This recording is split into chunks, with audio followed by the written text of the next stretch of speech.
Hamas पर काल बनकर बरस रहा इजराइल, सैन्य अभियान में कई लड़ाके ढेर। पोलियो टीकाकरण के लिए गाजा में रुकेगी लड़ाई।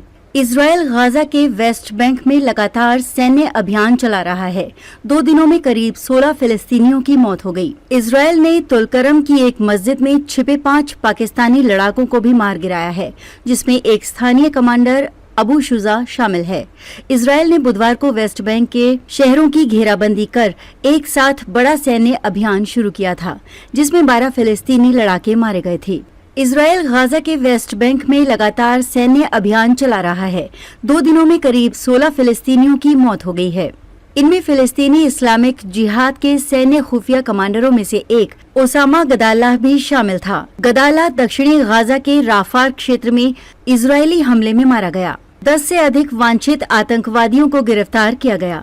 दर्जनों विस्फोट नष्ट कर दिए गए और हथियार जब्त किए गए। इजराइल ने तुलकरम की एक मस्जिद में छिपे 5 फिलिस्तीनी लड़ाकों को भी मार गिराया है, जिसमें एक स्थानीय कमांडर अबू शुजा शामिल है। इजराइल ने बुधवार को वेस्ट बैंक के शहरों की घेराबंदी कर एक साथ बड़ा सैन्य अभियान शुरू किया था, जिसमें 12 फिलिस्तीनी लड़ाके मारे गए थे।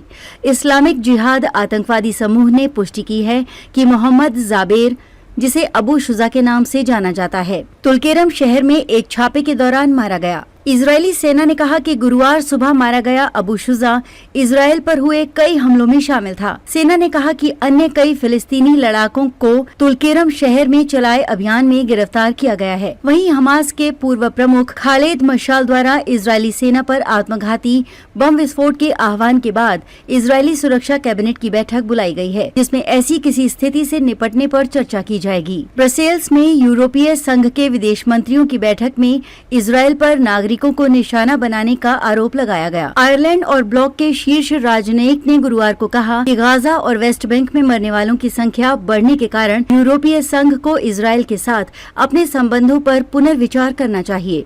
नक्सलीय नफरत फैलाने के आरोपित कुछ इजरायली सरकार के मंत्रियों पर प्रतिबंध लगाना चाहिए।